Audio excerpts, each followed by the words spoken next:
El director general del ISSSTE, el maestro Luis Antonio Ramírez Pineda, y del subdirector de Internacionales, el maestro Héctor Santana Suárez.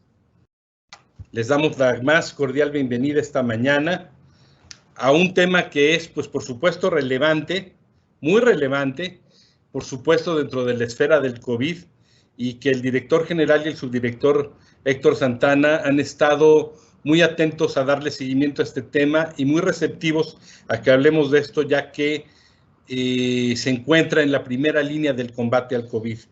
Y al mismo tiempo, simultáneamente, es un homenaje muy sentido a todo el personal médico, enfermeras, médicos, camilleros, administrativos, incluso personal de vigilancia que ha estado en la primera línea del combate al COVID.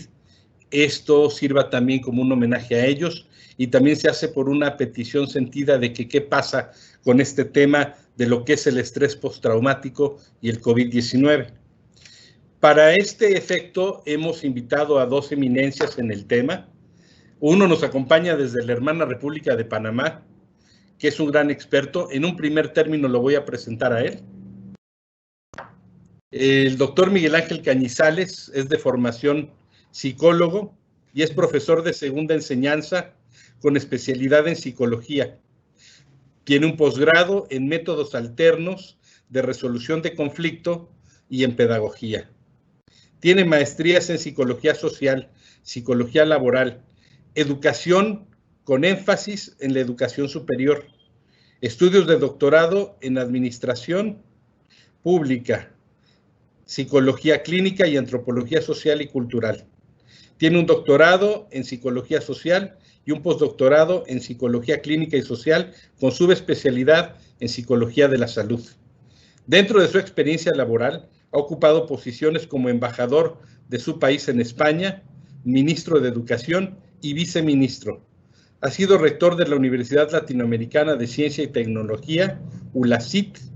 Fue presidente del Consejo de Rectores, director de control de calidad del Grupo SICOM y miembro distinguido del Grupo de Trabajo Académico de la Secretaría de Educación Pública en México. Por supuesto, nuestro país no le es nada ajeno. Actualmente es catedrático y director de investigación y posgrado de la Facultad de Psicología de la Universidad de Panamá, miembro de la Academia Panameña de Psicología. Les hago mención que también él es candidato en estos momentos a ser rector de esa casa magna de estudios en Panamá. Y en el área de investigación ha estado en alfabetización para la salud, desarrollo organizacional, educación superior, deficiencias académicas y gestión del conocimiento en la educación. Doctor Miguel Ángel Cañizales, te doy la más cordial bienvenida en nombre del maestro Luis Antonio Ramírez Pineda, director general del ISSSTE, y del maestro Héctor Santana Suárez, subdirector de Internacionales de este instituto. Por favor, si nos haces el honor de empezar, te escuchamos primero durante 15 minutos y después pasaríamos con la doctora y después comenzaríamos una ronda de plática entre nosotros acerca de los puntos que se establezcan y sus transversales para después pasar a las conclusiones. Por favor, doctor, si nos haces el favor. Sí, mis primeras palabras es de agradecimiento al director general, el doctor Ramírez Ledesma, al subdirector Héctor Ramírez Pineda, sí. Ramírez Pineda, a su director Héctor Santana, a la doctora Ledesma y a ti, Mario, como siempre, y a todo el público que nos está escuchando en el día de hoy. Es un honor compartir este breve espacio con ustedes. Lo que le puedo mencionar es que cuando hablamos nosotros del COVID y los trastornos de estrés postraumático, tenemos que dividir, la ciencia lo divide en tres grandes escenarios: la era pre-COVID, la era COVID y la era post-COVID. Nosotros no hemos entrado a la era post-COVID todavía, nosotros estamos en la era COVID, y eso es importante que lo tengamos claro porque los medios de comunicación hablan de que estamos en post-COVID, todavía no hemos superado esta pandemia para decir que estamos en la era post-COVID. Y ya en la era pre-COVID ya existían, por ejemplo, cuando se dio en España la famosa crisis, la pandemia 1918, causó un grave problema mundial porque afectó el sistema nervioso central y todo el mundo andaba con trastorno del sueño y cansado. Salían a la calle y tenían que recostarse y quedaban dormidos. Y eso se volvió a repetir en la gripe de 1954 que también se originó en Asia, pero atacó más a Inglaterra. Y como pueden ver, hay evidencia científica que establece el doctor David Nutt. Él fue profesor de neuropsicofarmacología en el Imperial College de Londres y donde trató a estas personas en la década del 70 y en la década de los 80. Aquí es interesante indicar que la era COVID que estamos viviendo actualmente produce cambios muy importantes en el comportamiento humano. Hay un nuevo concepto de reconfiguración mundial que ha impactado a toda la sociedad. Hay una nueva normalidad que está afectando nuestra forma de percibir y nuestra forma de concebir el mundo. Y esto está impactando al personal de la salud, porque nosotros hemos estado casi un año en proceso de confinamiento y esto ha producido secuelas psicológicas y donde más ha afectado son aquellas personas que están cerca de las personas contagiadas. Esto ha afectado todo el área del comportamiento humano y está afectando la normalidad. Yo me acabo de poner la vacuna hace una hora. Estoy un poco seca la boca. Pero bueno, siguiendo con esto, tenemos efectos negativos psicológicos que se están dando por el confinamiento. Los estudios y la evidencia científica que se están dando nos indica que tenemos síntomas de preocupación, insomnio, irritabilidad, inquietud, cansancio. Tenemos estrés, tenemos inseguridad. Además que también hemos pensado a nivel internacional que se han violado los... Estamos viviendo una situación única. Y esa situación nos está llevando, según las investigaciones que se están haciendo a nivel internacional, que hay evidencia del impacto que está produciendo el aislamiento social. Y el 76% de las personas sufren alteraciones del sueño, es decir, que hay un diagnóstico de trastorno del sueño, tienen inquietud sobre el futuro un 80% y se está sufriendo de estrés postraumático el personal que está trabajando en el área de la salud.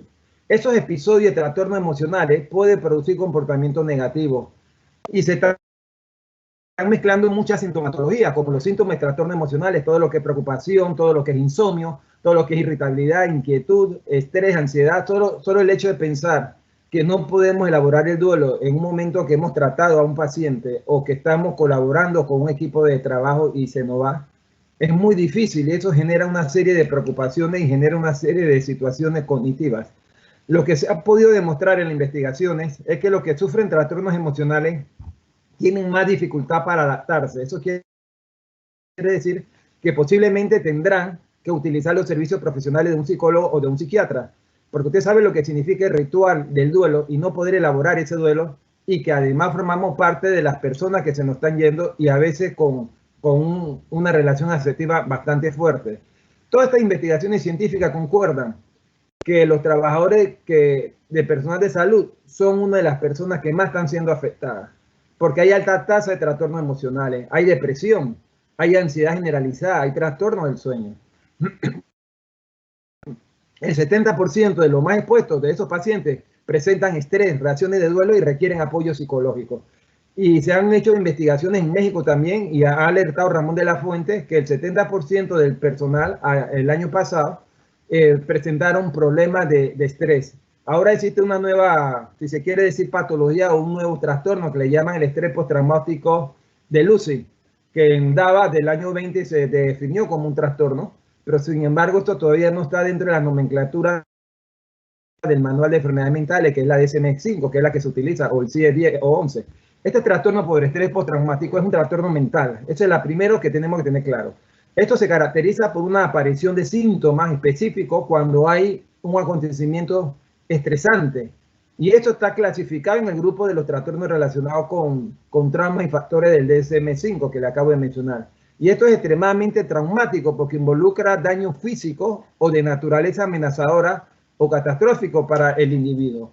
Por eso que cuando se tiene un trastorno de estrés postraumático, esto se desarrolla después de una fuerte exposición a un hecho traumático. Eso quiere decir que hay diferentes tipos de hechos traumáticos. El dolor en la guerra, que fue como se empezó a estudiar eso en la Segunda Guerra Mundial. La vida de un soldado o un bombero cuando hay terremoto o los estamentos de seguridad que tienen que enfrentar esa situación catastrófica de una manera directa. O cuando hay tortura, cuando se dio, por ejemplo, en la Segunda Guerra Mundial, que el encerramiento de los judíos.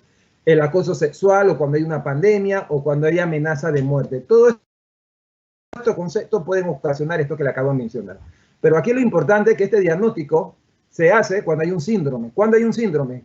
Cuando hay un conjunto de síntomas, es decir, cuando es recurrente a los recuerdos perturbadores, se da con bastante frecuencia, cuando hay una evasión al adormecimiento de los recuerdos del suceso, y también cuando tenemos hiperactividad en relación al lugar o recuerdo retrospectivo de la persona que lo vivió, lo que le llaman la inalésis, o cuando los veteranos de guerra son más propensos porque tienen trastornos de estrés. De hecho, cuando se empezó a estudiar eso, se pensaba que solamente eran para las personas que estaban en la guerra, pero hoy día se sabe que no. Personal de salud está teniendo problemas muy marcados que lo ha llevado a trastorno emocional y a hacer diagnósticos bastante serios, porque tienen dificultad para conciliar el sueño, han tenido delirio, han tenido que ser medicados algunos, e inclusive hemos tenido algunos que han partido al más allá, se han suicidado, con temor a contagiar la enfermedad, a contagiarse y contagiar a su familia, o a no poder parar el fenómeno. Eso se ha reportado a nivel internacional. Por eso que esto se genera por una experiencia vivida durante el proceso o durante el pasado. Es decir, que el pensamiento es incapaz de descargar esta excitación y poderla controlar. Entonces crea un espacio de angustia, de ansiedad, y el tema es que esto pareciera ser una sindemia psicológica, porque hay muchos factores que intervienen. Es decir, está la ansiedad, está la depresión y está el propio estrés que reconoce el DSM-5. Es decir, que eso origina efectos patógenos de trastornos duraderos. Por ejemplo, su antecedente más preciso lo tenemos en la Segunda Guerra Mundial, cuando se trajo ese tratamiento a personas expuestas a eventos traumáticos. Hay estudios que sustentan que los supervivientes del campo de concentración dio origen a lo que hoy día se le llama el síndrome del campo de concentración. Y la observación de estos efectos tenía la experiencia traumática crónica en la salud mental y en la física. Por eso es que si hacemos un recorrido para lo que llamamos el DSM-5, que es el manual de enfermedades mentales que establece la Asociación Americana de Psiquiatría, ya en el año 1980 se incluye el término trastorno por estrés postraumático, pero sin embargo el DSM-3 sale mucho antes. Y ya en el DSM-3, en el 3, porque vamos por la quinta, ya el manual diagnóstico estadístico de trastorno mental en su tercera edición incluyeron criterio diagnóstico para 27 síntomas comunes a la neurosis traumática. Por eso digo que es una sindemia psicológica, porque hay una serie de enfermedades mentales o psicológicas que están confluyendo a crear ese síndrome. Esto fue influenciado por las investigaciones por más de 700 casos clínicos que se realizaron con los veteranos de Vietnam. Y el DSM-4, que en el año 94 estaba vigente, ellos incluyeron más estudios científicos sobre esos criterios. Y el DSM-5, que más o menos en el 2013 salió, se hablaba de la categoría de trastorno de ansiedad con trastorno relacionado al trauma y al estrés. Es decir, se agregaron y se eliminaron y revisaron criterios sintomatológicos. Y eso agregó la distinción de dos subtipos de estrés postraumático, que era el disociativo y el preescolar. Pero aquí no vamos a hablar del preescolar. Aquí lo interesante es que ese trastorno de estrés postraumático, según la DSM-3, establece 8 criterios diagnósticos. El primero es cuando hay una exposición a la muerte, hay una lesión grave, hay una violencia sexual, o ya sea real o existe una amenaza. También cuando hay una presencia de uno o más síntomas de esos hechos traumáticos. También cuando tenemos la evitación persistente de esos estímulos asociados a los sucesos traumáticos y hay una serie de alteraciones negativas, cognitivas, en el estado de ánimo. Eso puede traer deterioro cognitivo. Eso puede traer pérdida de la memoria. Eso acelera el ritmo cardíaco. Eso empiezan a funcionar las glándulas sudoríparas. Cuando empezamos a comer algo, tenemos que ir corriendo por el sistema simpático parasimpático. Entonces, hay una serie de eventos importantes que se dan. Estos diagnósticos o estos criterios que le estoy dando, estos primeros 4, son válidos durante un mes para que pueda hacer un diagnóstico diferencial. Es decir, que la alteración causa malestar clínicamente significativo y un deterioro social, laboral o en otras áreas, inclusive familiar. Estas alteraciones no pueden atribuirse a los efectos fisiológicos de una sustancia. Por eso es importante que tengamos claro que cuando hablamos de tratamiento del trastorno por estrés postraumático, su objetivo fundamental es disminuir el síntoma, prevenir complicaciones crónicas y la rehabilitación social y ocupacional. Por eso es importante cuando se hace la prevención primaria, secundaria, terciaria, la cuaternaria, tenemos que considerar estos elementos, porque ese tratamiento incluye diversas modalidades, ya sean psicoterapéuticas a nivel individual o a nivel grupal. Y una de las técnicas o psicoterapias que están dando bastante resultado es la cognitiva conductual. Y aclaro que el DSM-2 eliminó el enfoque psicodinámico desde el 2, le estoy hablando de la década de los 70. Por eso que hoy en día se utiliza más el enfoque cognitivo conductual, porque eso se basa en criterios objetivos específicos. Con esto no estoy diciendo que el enfoque psicodinámico es malo, lo que estoy diciendo es que no es objetivo porque no se puede medir algunas cosas. Entonces también se utilizan las terapias de grupo, la terapia de familia, la autoayuda, etcétera, etcétera, etcétera. Aquí lo interesante de esto es la farmacología de este trastorno por estrés postraumático, que eso va a depender de los síntomas predominantes en el momento que se hace el diagnóstico o que se está tratando a la persona. Hay medicamentos que se utilizan como los antidepresivos, los ansiolíticos, los estabilizadores del ánimo, entre otros. Pero también hay casos en que pueden utilizarse antipsicóticos atípicos como la prazonina, que es eficaz cuando hay trastorno del sueño. También el medicamento es el tratamiento que se utiliza para eso. Generalmente se utiliza la fluoxetina, se utiliza la paroxetina, la sertralina y entre otros. Aquí lo interesante de esto es que este tratamiento farmacológico no debería ser usado como tratamiento rutinario de primera línea. Debería considerarse como un complemento a los tratamientos psicológicos y agotar la parte afectiva para poder llegar al menos que tenga un avance y sea muy intenso el caso que le afecte las esferas personales, familiares y sociales. Y los tratamientos... Doctor, aquí un momento. Déjame interrumpirte un momento. Me parece que estabas hablando de que aquí hay cierto uso de antidepresivos, los cuales se han utilizado como la centralina, pero me parece que la centralina es de un espectro muy leve. La centralina no es tan fuerte como otros antidepresivos como el Prozac. ¿Puedes un poco ahondar acerca de estos antidepresivos, su intensidad o no, ese tipo de manejo? No solamente antidepresivos como tal, porque el espectro es muy amplio. Sí, lo que sucede es que eso va a depender del nivel de estrés postraumático que se tenga, cuál es la intensidad, cuál es el diagnóstico, en qué etapa se encuentra, porque eso se da por etapas. No necesariamente el estrés postraumático es un síndrome que empieza de la nada. Eso tiene toda una serie de antecedentes. Si la persona ha sido diagnosticada o ha sufrido trastornos emocionales, ya sea ansiedad, ya sea depresión, si ha estado expuesto a una situación muy severa, lógicamente se le puede recetar un médico, un psiquiatra, le puede recetar a algo que sea leve. Pero si la persona no tiene esa profundidad, no tiene un diagnóstico tan severo, tan profundo, que le permite descansar y dormir en la noche, no tiene por qué tomar medicamentos mucho más fuertes. Nosotros somos química, nuestro cuerpo, y todo se basa en la química. Nosotros tenemos antidepresivos y tenemos también sustancias químicas que disparamos acciones. Por ejemplo, usted ve en la noche, ¿por qué no debemos, algunos no pueden hacer ejercicio a las 10 de la noche? O tomar, porque somos pura bioquímica, a nivel de la actividad nerviosa superior, se alteran y se disparan potenciales de acción y se disparan sustancias bioquímicas, que eso nos afecta el sueño. Sin embargo, hay personas que están acostumbradas a tomar mucho café y posiblemente no les pase nada. Todo va a depender del nivel y el grado de avance que tenga el diagnóstico y el que está pasando la persona. Le contesté, Velasco. Afirmativo, doctor. Bueno, lo importante, porque sí es importante, porque me están preguntando por aquí qué tipo de depresivos se pueden tomar, pero como tú bien dices, el síndrome no comienza de la nada y en sus distintas etapas se toman, depende de la intensidad, pues la fuerza también del antidepresivo y el tratamiento, ¿no?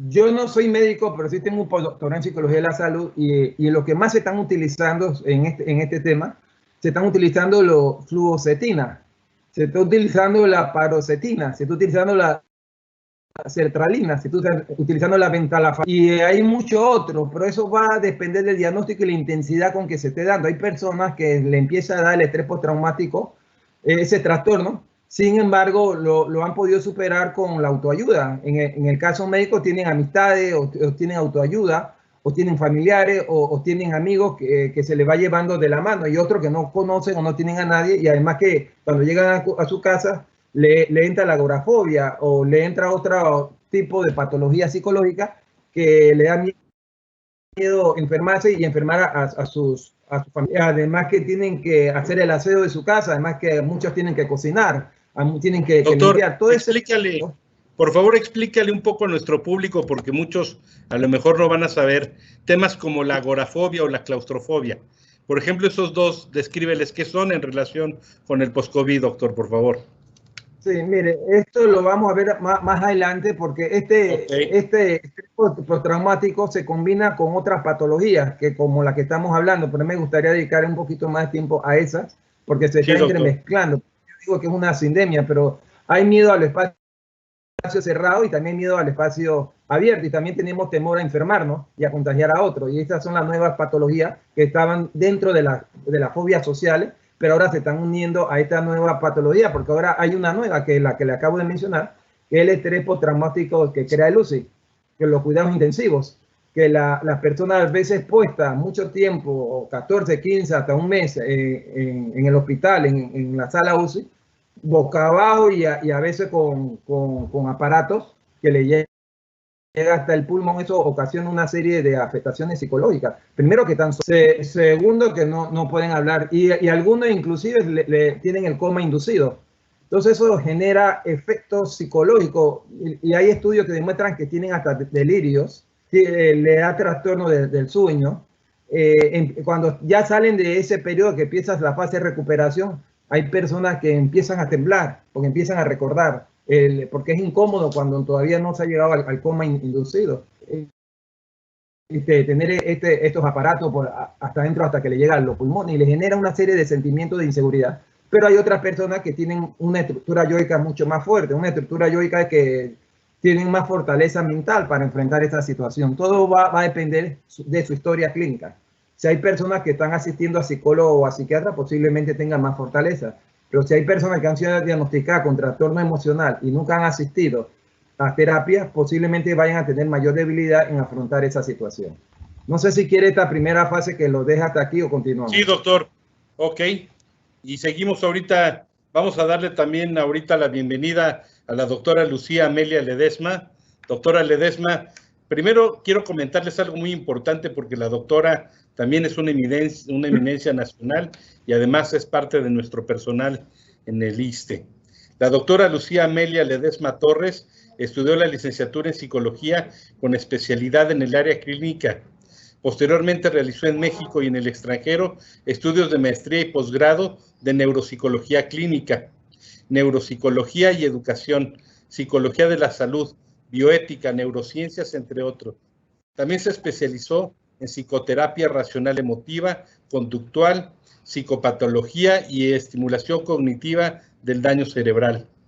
Concluyó sus estudios de doctorado titulándose con mención especial por la defensa de las tesis Cambio psicológico y neuropsicológicos en pacientes con patología psiquiátrica resistentes sometidos a neurocirugía funcional del estereotáctica. Desde hace más de 16 años, su trayectoria profesional se ha desarrollado principalmente en el ISSSTE y en la iniciativa privada. Actualmente trabaja en el Centro Médico Nacional 20 de Noviembre, es personal adscrito a la División de Neurociencias y al Servicio de Psiquiatría.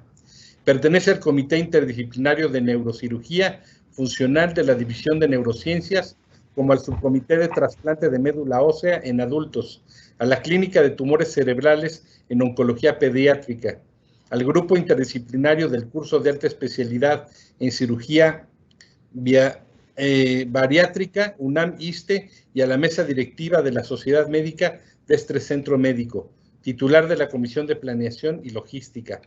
Forma parte de la primera generación de profesionistas de la psicología certificados a nivel nacional por el Centro Nacional de Evaluación para la Educación Superior AC, Ceneval, y el Colegio Mexicano de Profesionistas de la Psicología AC. Es miembro titular de la Sociedad Mexicana de Psicología y miembro asociado de la Sociedad Mexicana de Cirugía Neurológica AC. Es miembro honorífico del Consejo Mexicano de Neurociencias. Además, es profesora de las materias neuropsicología, psicología clínica y de la salud y psicoterapia cognitiva conductual del posgrado de la Residencia Médica de Psiquiatría en la máxima casa de estudios de México, la UNAM.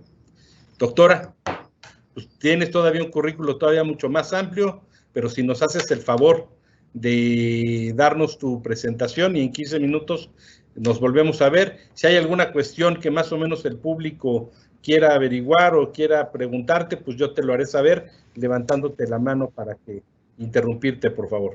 Gracias, doctora Ledesma. Te suplico. Claro que sí, Mario. Muchas gracias por la invitación. Y muchas gracias, desde luego, al doctor Miguel Ángel Canizales, distinguido invitado internacional, que pues ya ha dado una magnífica introducción sobre trastorno por estrés postraumático en este contexto pandémico. Y pues bueno, efectivamente, comentaba el doctor Canizal hace un momento que podemos ir dividiendo las diferentes etapas o momentos que hemos estado atravesando desde el inicio de la pandemia. Y pues esto también va de la mano con las diferentes manifestaciones psicológicas, afectivas de la población general, en esos momentos también de aquellos pacientes afectados por COVID-19, aquellos familiares también que han perdido seres queridos. Y por otro lado tenemos al personal sanitario, sobre todo aquel personal sanitario pues que ha vivido de cerca este fenómeno asistencial planteado por la pandemia COVID-19. Y bueno, pues es importante considerar el contexto o la atmósfera que ha planteado esta pandemia por SARS-CoV-2 en todas las latitudes del mundo. Y para todos nosotros, para todas las personas que han vivido la pandemia en sus diferentes países, pues el efecto psicológico ha sido muy similar al margen de las circunstancias que se viven en cada país. Y hay que considerar que el contexto de la pandemia pues ha trastocado la vida de cada uno de nosotros, nuestras rutinas, nuestros trabajos, nuestras formas también de adaptarnos, la forma de vincularnos con los otros, las formas de vincularnos inclusive con nuestros seres queridos hacia el interior de nuestras casas, las formas como hemos tenido que adaptar nuestras actividades laborales. Y pues todo este planteamiento pues ha sido un caldo de cultivo en el que se han ido agregando otras circunstancias, como son cambios a nivel social, la digitalización también a la que hemos tenido que incorporar prácticamente una buena parte de nuestras actividades. Se han agregado dificultades de tipo económicas asociadas a la pandemia, dificultades que han tenido también que ver con la inserción o la reinserción laboral. Y es importante mencionar todas estas variables que han entrado en juego y que impactan de manera directa en la salud mental de la población general. Al día de hoy estamos hablando de que varios expertos en la materia nos indican que estamos entrando a una cuarta ola, estamos surfeando esta cuarta ola que se refiere a complicaciones emocionales, a complicaciones psicológicas que se han detonado en cuanto a su frecuencia, en cuanto a su intensidad, en cuanto a su prevalencia en todos los países del mundo. Estamos hablando, hay un estudio muy interesante que planteaba investigadores de China al inicio de la pandemia y ellos decían, bueno, pues para el 2021 todas las personas del mundo van a haber cursado con alguna complicación psicológica que en el mejor de los casos se habrá resuelto, como es en el caso de al principio de la pandemia de un trastorno adaptativo que poco a poco se puede ir resolviendo. Y en otro de los casos se pueden ir complicando, como es el caso de los trastornos por estrés agudo, trastorno por estrés postraumático, ya decía el doctor Canizal sobre los trastornos del sueño, trastornos de ansiedad, trastornos depresivos. Y bueno, algunos otros que estamos ahora documentando en aquellos pacientes que han sobrevivido por COVID-19 y que están presentando también manifestaciones neurocognitivas, manifestaciones que vulneran su salud mental. Y además, agregado a todo ello, estamos hablando de otra problemática de salud mental a nivel internacional, que es el incremento de los duelos y de los duelos complicados por la pérdida de familiares, la pérdida de seres queridos, la pérdida de compañeros en la primera línea de batalla. Estamos hablando también de duelos simbólicos, de actividades que hemos perdido, que antes podíamos hacer pues con una libertad que era prácticamente imperceptible, pero que ahora la valoramos como oro molido. Hemos perdido rutinas, hemos perdido vinculaciones sociales, que también es importante para cada uno de nosotros. Entonces, pues toda esta circunstancia, hablan varios expertos en el mundo, tiene que ver con esta cuarta ola que estamos enfrentando, aún surfeando la circunstancia de pandemia, y se agregan las problemáticas de salud mental a este respecto.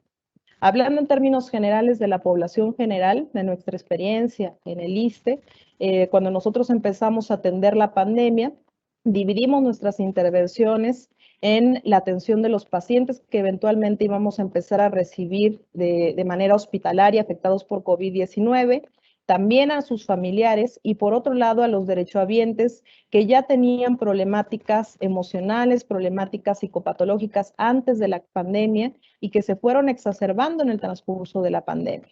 Por otro lado, tuvimos la experiencia de incorporar un consultorio virtual desde el inicio de la pandemia y ahí pudimos ver de forma tangible cuál era el impacto de la pandemia pues, en la población general y en nuestros derechohabientes en general. Fue muy común al inicio de la pandemia atender situaciones de crisis de angustia, de trastornos de pánico, trastornos de ansiedad. Si mal no recuerdan, en algún momento tuvimos desabasto en los supermercados, hubieron dificultades para conseguir insumos para poder estar en casa en esta cuarentena o en este aislamiento. Y ahí íbamos observando cómo de la mano con los semáforos que nos iba indicando el gobierno de nuestro país, pues iban también planteando manifestaciones emocionales en nuestros derechohabientes y en la población general. También se detonaron los trastornos del sueño de una forma impresionante. Uno de los principales motivos de consulta para los pacientes que nosotros empezamos a atender tenía que ver con esta queja, con esta dificultad.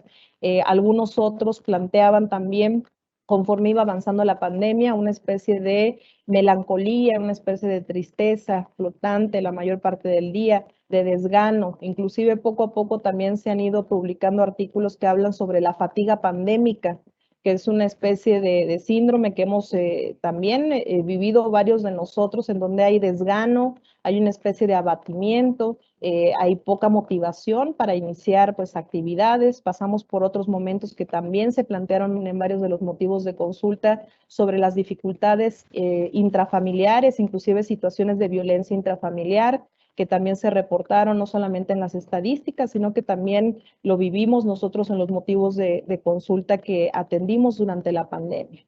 Por otro lado, conforme iba avanzando la pandemia, pues también se imbrincaban motivos de consulta que tendrían que ver con la convivencia familiar, con los niños en casa, con que los niños tomaran clases virtuales y a la vez estuvieran los tutores en casa, y por otro lado, gente que necesitaba salir a trabajar, que regresaba del trabajo y tenía preocupaciones de contagio con la familia, empezaban los motivos de conflicto hacia el interior de la casa y bueno, pues se hacía toda una dinámica familiar muy diferente a la que se conocía antes de la pandemia. Pero no hay que olvidar que también tenemos el otro espectro que se ha documentado en varias partes del mundo, en donde hay un sector de la población inclusive negacionista del virus, negacionista de la pandemia, que también llegó a presentar manifestaciones o conductas patológicas de irresponsabilidad con respecto al autocuidado.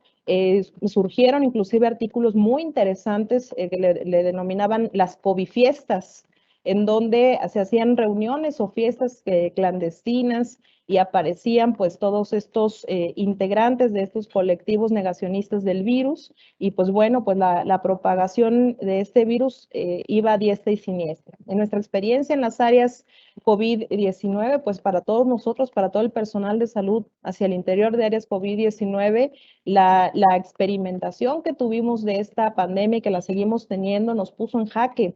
Estamos hablando de personal sanitario que tenemos en el instituto, experimentado, con muchos años de experiencia, y todos nosotros flaqueamos psicológicamente hablando hacia el interior de áreas COVID. Se hicieron patentes las dificultades también en el sueño, las reexperimentaciones, los sueños vívidos, las imágenes reexperimentadas que vivíamos de pacientes pues, que tenían que ser eventualmente intubados, pacientes que perdían familiares estando hospitalizados, varios integrantes de la familia, y había que dar la noticia de defunción con el paciente que quedaba vivo de otros familiares que habían perdido la vida. Entonces, pues todas estas circunstancias también fueron generando reacciones en el personal sanitario, recordando también que el personal sanitario tuvimos que adaptarnos a la colocación del equipo de protección personal, a aportar el equipo de protección personal, y les comento sobre la atmósfera psicológica al respecto. El equipo de protección personal pues puede llevar a la temperatura del organismo pues a unos 40 grados centígrados. Estamos hablando de que las jornadas laborales pueden ser de 6, 8 horas o más continuas dentro de áreas COVID, en donde por medidas de bioseguridad no se pueden ingerir líquidos, no se pueden ingerir alimentos, se tiene que evitar ir al sanitario, se contacta diariamente el personal sanitario con la angustia del paciente, con la frustración de que muchos de los esfuerzos no son suficientes dada la naturaleza de COVID-19.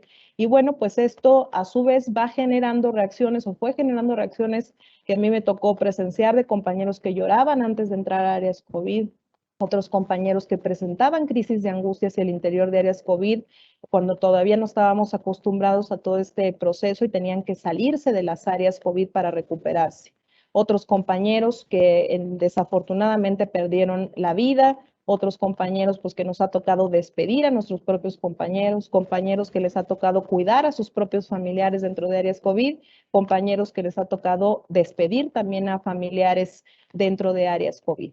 Entonces, pues estamos hablando de que esta circunstancia, este caldo de cultivo que se ha ido gestando, pues ha afectado a población general, ha afectado a pacientes, sobrevivientes, ha afectado a familiares, a personal sanitario, y de ahí emana pues esta complicada situación en materia de salud mental que todo el mundo entero en estos momentos está sorteando.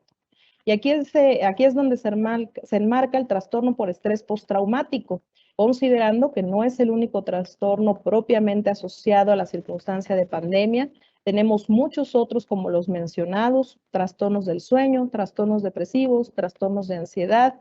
Y bueno, dentro de ese espectro, trastorno por estrés agudo, trastorno por estrés postraumático, todos los que acabo de mencionar y que ha mencionado también el doctor Canizal, es importante considerar que son trastornos que requieren ya un manejo interdisciplinario, muchos de ellos un manejo dual, con intervención psicológica, con intervención farmacológica. No hay que asustarnos también si tenemos algunas manifestaciones de síntomas de ansiedad de forma intermitente o síntomas, por ejemplo, inclusive depresivos, pero sí hay que saberlos detectar, hay que observarnos cuando alguno de nuestros familiares también han cambiado su conducta, en el caso de los niños, de los adolescentes que tampoco estuvieron exentos de tener complicaciones en su salud. Y bueno, pues la importancia de este foro, este conversatorio, es poder llegar a quienes nos están escuchando y empezar a observarnos, empezar a observar a la familia, hacer un recordatorio de todas las rutinas que han ido cambiando en nuestras actividades, si hemos perdido familiares, si hemos perdido actividades, si hemos perdido circunstancias que correspondían a la anterior normalidad, muy probablemente habremos tenido o tenemos manifestaciones psicológicas que poco a poco, en el mayor de los casos, pues se ha podido uno adaptar, pero en otros casos estamos hablando de un 30% de la población, muy probablemente se complique alguno de estos trastornos que hemos mencionado. En el caso específico del trastorno por estrés postraumático, ahora hago la pausa, Mario. En el caso específico del trastorno por estrés postraumático, hay que considerar que cualquiera de estas personas ubicadas en la población general, en los pacientes COVID, familiares COVID, personal sanitario, podemos llegar a desarrollar. Tiene síntomas muy característicos en donde experimentamos revivencias en forma de imagen, tenemos taquicardia, podemos llegar a tener sudoración, aumento de la frecuencia cardíaca. Tenemos por otro lado una sensación de ansiedad o nerviosismo permanente en la mayor parte de nuestras actividades, se altera el sueño y esto de forma asociada pues a este evento pandémico que de alguna manera pues ha trastocado nuestros equilibrios psicológicos y nuestra realidad. Le escucho, Mario. Gracias, doctora.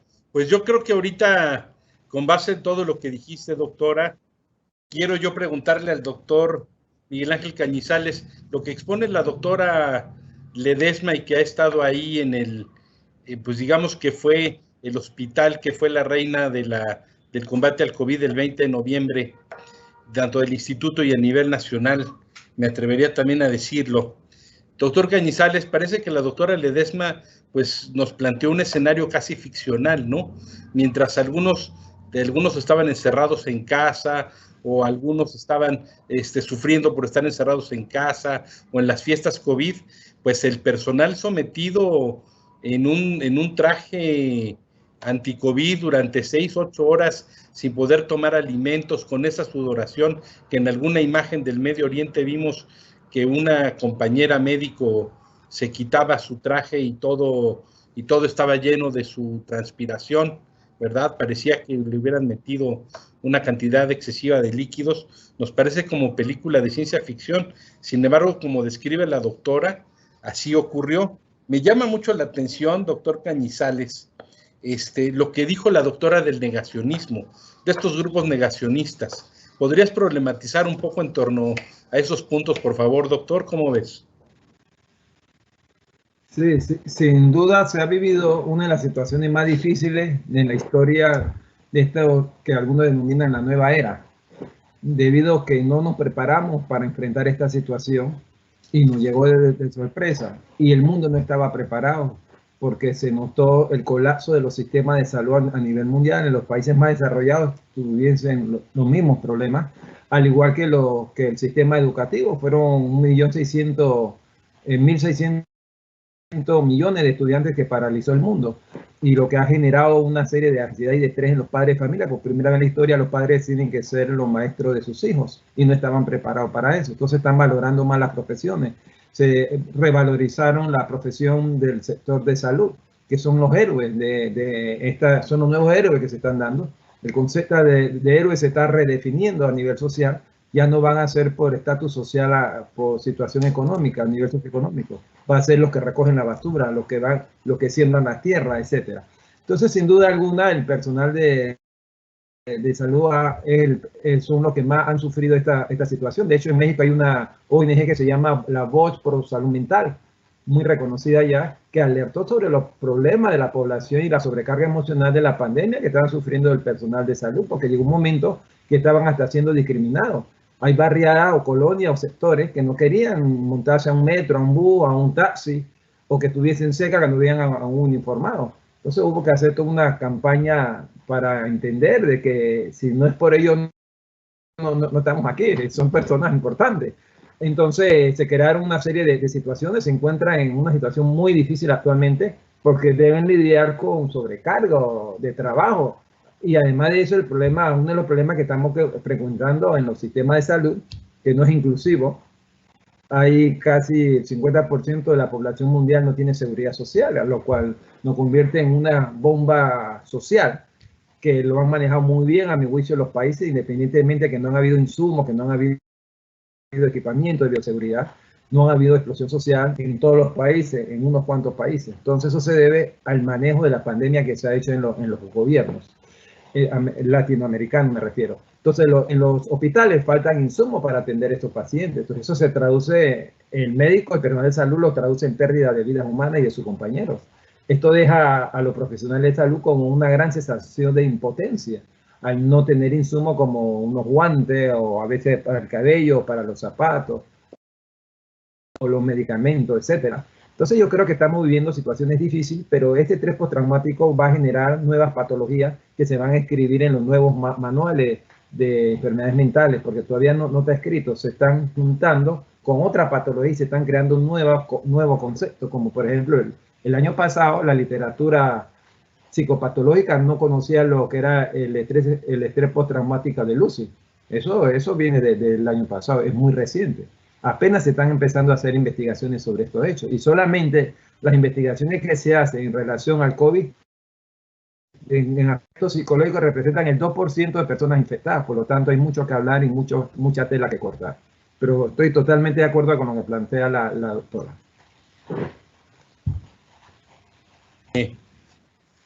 Doctora Ledesma, ahorita de lo que comentaba el doctor Miguel Ángel Cañizales, me llama mucho la atención que están hablando ustedes dos de los temas que atañen al personal que estaba directamente en la línea del combate al COVID. Me explico, en la línea hospitalaria, doblando turnos, la primera línea de combate, como dice su nombre. Pero hubo también personal de salud, en el caso del ISSSTE, que estaba en las subdelegaciones médicas y aunque no trataban directamente el tema COVID, estaban viendo cosas muy importantes como la contratación de oxígenos, el tema de licitaciones de la compra de ese equipo que hacía falta que se fue adquiriendo para confrontar esta emergencia. Doctora y doctor Cañizales después, pero doctora Ledesma, este personal también dobló turnos, dobló hasta 2 turnos. Por ejemplo, en las delegaciones médicas del ISSSTE, ese personal dobló turnos, igual en las subdelegaciones administrativas, es decir, en toda la organización, en toda la estructura del ISSSTE administrativa. El personal de vigilancia que estuvo en los hospitales también recibiendo las ambulancias. Es decir, ese estrés postraumático, ellos también decían, bueno, pues hay cierto personal del instituto que por su edad tuvieron que confinarse, gente con comorbilidades o ya fuera diabetes, hipertensión o bien estaban en una edad de adultos mayores. Pero todo el personal que no estaba en ese rango permaneció trabajando, doblando turnos, horas extras, etcétera. Un poco coméntanos también de ellos, doctora Ledesma, y también tú, doctor Cañizales. Es decir, no era la primera línea, pero es tan importante a veces quien está en la trinchera como quien le lleva, voy a hacer la analogía en términos de guerra, como quien le lleva municiones o armamento a quien está combatiendo en la trinchera. Por favor, doctor, y luego doctor Cañizales, por favor. Claro que sí, Mario. Efectivamente, el instituto, nuestro instituto, se caracterizó por librar esta batalla y se sigue caracterizando por librar la batalla con cada uno de los elementos que integran pues, el gran equipo de trabajo. Y en este sentido, nosotros pudimos hacer mancuerna pues, con cada uno de los niveles en los que se requería la participación de los compañeros. Y efectivamente estamos hablando, al margen de que en el Centro Médico Nacional 20 de noviembre del ISSSTE se atendieron y se siguen atendiendo dentro de las áreas COVID, estamos hablando que en todos los hospitales, en todas las unidades, estuvieron al pie del cañón. Todas las subdelegaciones, las 35 representaciones que tenemos en el país, estuvieron también al pie del cañón con todo el personal que nos quedamos en tiempos pandémicos. Estamos hablando efectivamente de que todo el personal administrativo pues dio fuertemente la batalla y la sigue dando y efectivamente todos nos mantuvimos al frente de la situación pues prácticamente sin recurrir a días de descanso, a días de vacaciones. Estamos hablando que en el instituto alrededor de un 30% del personal nos quedamos en términos generales y cada una de las piezas o de los elementos fueron y siguen siendo fundamentales para dar contención a esta pandemia. Yo creo que la participación y la forma de realizarlo del instituto, de nuestro instituto, pues fue realmente ejemplar. Desde el primer día de declaración de esta contingencia sanitaria en el país, todo el instituto se preparó para hacerle frente y hablamos de todo el instituto, todas las áreas clínicas, administrativas, las delegaciones, las representaciones, compañeros camilleros, compañeros enfermeras, el equipo de medicina interna, los equipos administrativos o de enlace para conseguir los insumos necesarios. Se hicieron grandes esfuerzos derivados de ese trabajo que se sigue manteniendo a la fecha. Y pues bueno, yo creo que por supuesto que cada uno de los elementos o de los compañeros, y además lo sabemos porque los hemos estado atendiendo, pues han sido vulnerables en el sentido de desarrollar alguna manifestación o complicación psicológica. Tuvimos muchos compañeros que pidieron el apoyo, compañeros no solamente de primera línea, efectivamente, compañeros que se encontraban en las unidades o en las áreas administrativas, que pues se vivía con un terror, con una presión psicológica cotidiana intensa. No sabíamos exactamente pues cómo iba a transcurrir esta pandemia hacia el interior de cada una de las unidades y pues esto que tú comentas, como por ejemplo las áreas de enlace en donde había que conseguir con premura insumos, en donde si no se conseguían, pues dependía la vida del paciente, la vida de los pacientes, pues todo eso nos pone en jaque y nos puso en jaque a cada uno de los elementos que conformamos pues el equipo de salud. en cada uno de sus niveles e instancias. Entonces, yo creo que más allá pues de un heroísmo a lo mejor romántico, ¿no?, que podríamos describir, ¿no?, pues yo creo que tiene que ver con valores humanos que se resaltaron y se resaltaron hacia el interior del instituto, como es la solidaridad, la compasión, el compromiso con el instituto y con el compromiso con nuestros usuarios, con nuestros pacientes, para seguir adelante en esta difícil situación. Y en ese sentido también la experiencia personal hacia el interior de esta contingencia sanitaria, la verdad es que se lograron conformar equipos de trabajo que de forma solidaria también iban generando redes de apoyo y de contención entre nosotros para poder ir avanzando o sorteando esta difícil situación. Así que todos los elementos que integraron y que siguen integrando la estrategia de enfrentar la pandemia son y siguen siendo igualmente importantes. Todos dieron y dimos y seguimos dando nuestro máximo esfuerzo.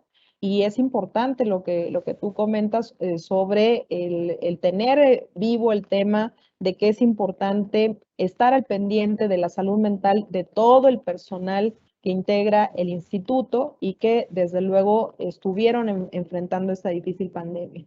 Hay que considerar también que hay compañeros que también vivieron con un estrés acusado estando en cuarentena y en situación de vulnerabilidad, que no pudieron quedarse porque tenían condicionantes médicas, afecciones importantes y en donde pues la preocupación también cotidiana de poder resultar contagiado, y así fue en algunos casos, y poder sucumbir ante esta pandemia, pues también detonaron manifestaciones psicológicas intensas, adversas, y que poco a poco los equipos de salud mental pues se fueron de alguna manera atendiendo. Pero sí es destacable lo que comentas efectivamente. Esto fue un trabajo de equipo y lo sigue siendo, y así es como tendrá que seguir siendo.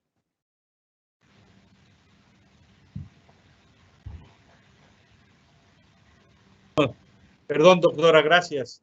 Doctor Cañizales, muy interesante lo que dice la doctora Ledesma, y voy a rescatar dos conceptos además para que los agregues a tu comentario. La doctora Ledesma habló de solidaridad y compasión. Por supuesto que dentro también de las analogías del heroísmo de guerra, pues también la analogía no es tan excesiva, porque también hemos visto que en las películas bélicas el personal médico y sanitario juega un personal esencial, el personal sanitario juega un papel pues primordial en todo el desempeño de una guerra. Y aquí pues ni más ni menos que les quedó a ellos ese tema. ¿Qué opinas? Solidaridad y compasión, nos habla la doctora Ledesma, doctor Cañizales. Sí, es un tema muy profundo, es un tema que trasciende lo que podamos pensar, porque el personal de salud y la institución en sí es muy noble, porque no solamente trabaja en la institución. Por ejemplo, en el caso de un médico, no solamente es un médico o una doctora o un doctor, son personas que tienen familia, tienen madre, tienen hijos. ¿Cuántos de ellos dejaron de abrazar a sus hijos, a su pareja, a sus mamás, a sus abuelos? Es un sacrificio enorme el que se dio, porque es un personal de riesgo. ¿Cuántos de ellos pudieron ver compañeros que han desaparecido, inclusive pacientes conocidos, inclusive familiares? Ustedes saben que esos factores estresantes de los trabajadores de salud han generado un exceso de estrés que pueden llevarlo a quitarse la vida. Mire, el suicidio aumentó más del 30% a nivel mundial. En la época prepandemia, en el mundo se suicidaban 800,000 personas al año. Hoy día pongan el 30% más, que me parece que es poco. Y lo que está por llegar, que no ha llegado todavía a nivel internacional. Y tenemos que crear un gran equipo institucional. ¿Quiénes fueron los profesionales que enfrentaron esta situación en la sociedad? Fueron la mayoría los profesionales psicólogos, que los que crearon líneas de auxilio en las diferentes instituciones, los diferentes institutos.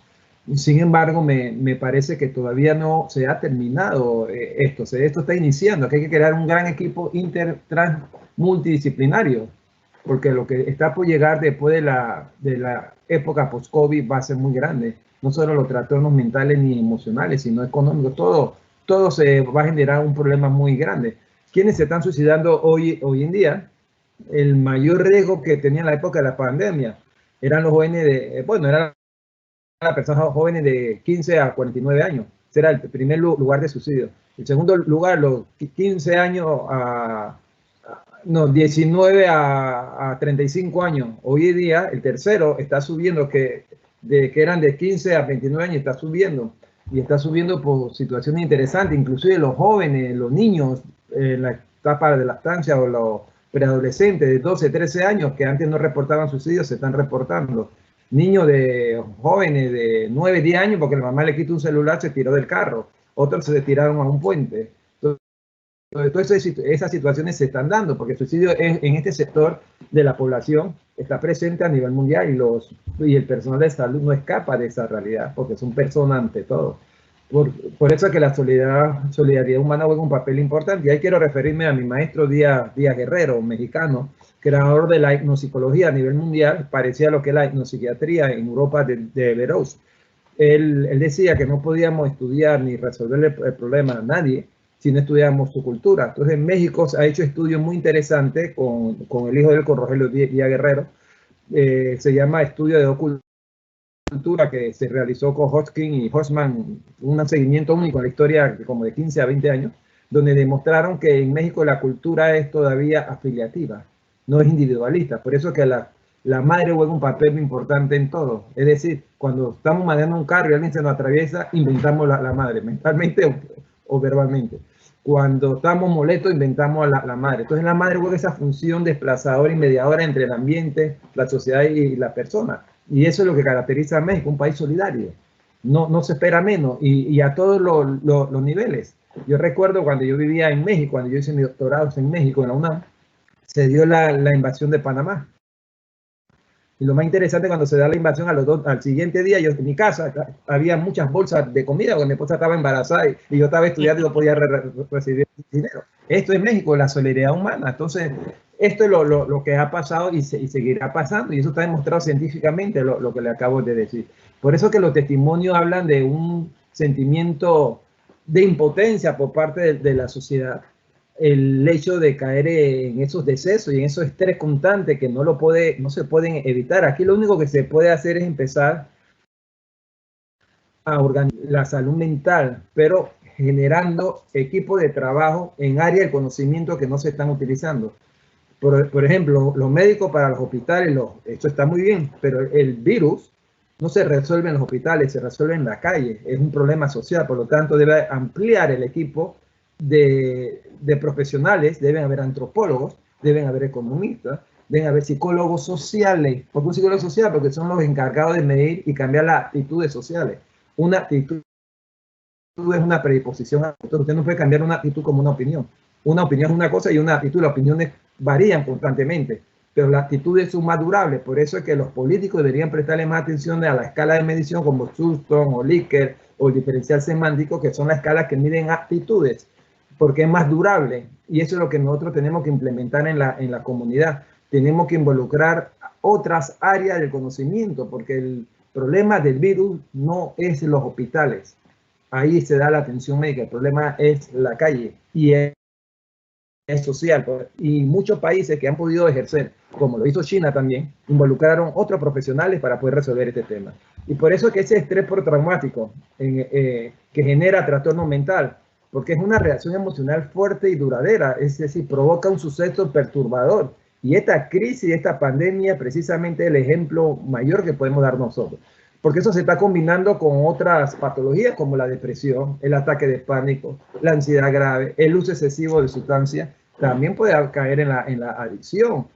Estos síntomas que se están dando son el miedo, la confusión, la incertidumbre, el enojo, la pesadilla, recuerdos recurrentes de los eventos, la imposibilidad para expresar emociones. Ahí se da la paralización, que nosotros en psicología distinguimos mucho o que queremos utilizar mucho la palabra angustia, pero la angustia los psicoanalistas lo ven de otra forma. Cuando usted tiene angustia, usted se paraliza, pero cuando usted tiene ansiedad, usted puede seguir funcionando.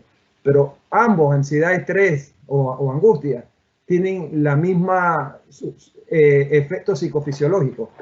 Las funciones son las mismas, que ya mencionó la doctora alguna y yo mencioné otra. Por ejemplo, las glándulas sudoríparas empiezan a funcionar, segrega adrenalina, se sonroja, le entra prurito, le da gastralgia, le hace cefalea, es decir, dolores de cabeza, dolor de estómago, el tartamudeo, etcétera. Todo fisiológicamente es lo mismo, pero la patología es diferente y se expresa de maneras diferentes. Por eso que es importante que cuando ustedes observen, préstenle atención a los síntomas de sus compañeros, de su familia y cualquier miembro de la sociedad. Escúchenlo sin juzgarlo. Si quieren llorar, que lloren. Déjenlo que se desahoguen. Hay que evitar buscar ayuda en línea. Háganlo juntos. Recomiéndenle, busquen ayuda, llévenlo. Porque solo se vive una vez y el que dice que se va a suicidar, créanlo que lo va a hacer. Entonces hay que invitar a la población a brindar más apoyo. Hay que admirar a todos los servidores públicos que están haciendo su trabajo. También hay personas que tienen la enfermedad, que hay que cuidarlo. Hay que orientarlo, hay que hacer alfabetización de salud, que no se está haciendo. La UNAM publicó un libro donde yo escribí el primer capítulo sobre alfabetización en salud. Eso es importante, eso lo tiene que implementar el ISSSTE y todo el sistema de salud. La alfabetización es la capacidad cognitiva de que las personas aprendan a mejorar su calidad de vida, como por ejemplo, qué deben hacer para no contagiarse. Hay mucha gente que todavía se cuidan en la calle y cuando van a su casa, lo primero que hace es quitarse la mascarilla. Van al baño, se lavan los dientes y ponen el cepillo de dientes en el vaso donde están todos los cepillos de dientes de toda la familia. O cuando van al baño, el tema de los aerosoles, que está jugando un papel importante, que se está redescubriendo ahora mismo. Ahora se están dando cuenta que inclusive que los baños públicos, y eso se debe a que en China no dejó que se hicieran las autopsias, se hizo en Italia y se hicieron en otros países, se determinó que después de muerte en la heces se encontraron el virus. Entonces eso está replanteando nuevos conceptos de prevención que se deben hacer. Entonces a mí me parece que es importante todo lo que aquí acaba de decir la doctora y lo que se está mencionando, porque todas las personas que han estado en la UCI es propensa a tener problemas, tanto emocionales como cognitivos, como físicos a largo plazo, como por ejemplo el síndrome de postcuidado intensivo, que es otro síndrome que se está hablando hoy en día. Es un problema común entre los pacientes y los que cuidan a estos pacientes, porque sufren un deterioro de su calidad de vida hasta por 2 años después de haber sobrevivido sobre una enfermedad. Eso está escrito por Kahn el año pasado. Y todavía hay personas que están sufriendo secuelas neurológicas que no se han recuperado. Y hay otros que se recuperan muy pronto. ¿Qué hay que hacer? Y lo más recomendable: dormir sus 8 horas para que el sistema inmunológico esté estable, esté fortalecido. Saludablemente, hacer ejercicio mínimo al día. No tienen que hacer de intensidad, 15, 20, media hora de caminar. Esas son tienen que su sistema inmunológico está fortalecido, es lo único que vamos a poder prevenir. Van a venir otro virus, van a seguir mutando, ya vamos por el número 6, ya superamos el P2. Y ahora es mucho más ágil ese que los anteriores. Ya antes se alojaba aquí en la faringe y duraba unos días para bajar y en esos días se podía tratar. Ahora, ¿qué pasa? La nueva mutación que se está secuenciando, el virus, va directo a los pulmones. Entonces, eso va a generar problemas y es mucho más evasivo que un 70% más. Entonces, ¿qué es lo que se recomienda? Que todos los países que no tengan los instrumentos deben empezar a adquirir para secuenciar el virus, porque es la única forma de detectar cuál es el virus y cuál es el tratamiento y qué cosas se deben hacer. Y hay que tomar decisiones oportunas. Por ejemplo, el 30% de los síntomas de los trastornos de estrés postraumáticos del personal de salud tienen nuevos o peores síntomas de ansiedad. Es decir, que se está generando una sintomatología mucho más marcada. Según las investigaciones, el 25 al 30% informan tener síntomas de depresión. Eso es muy, pero muy delicado. La ideación del suicidio se inicia por ahí, por la tristeza.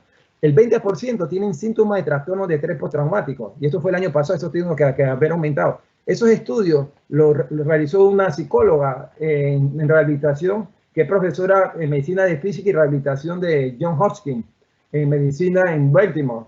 Entonces, ¿qué estamos viendo ahí? Que hay muchos elementos que tenemos que empezar a considerar. Ella dice que 1/3 recibieron tratamiento en la UCI. Ellos presentan síntomas parecidos a los de una lesión cerebral traumática moderada. Miren, aquí la doctora Ledesma nos podrá ampliar mucho más esto. Estos son los nuevos lineamientos que se están dando. El enfoque neurológico es importante para todo este tema. Miren, se le cae el cabello.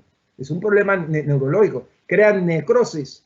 La gente empieza a rascarse y de repente le sale sangre y se descuidaron y le tienen que apuntar un dedo, inclusive hasta la mano.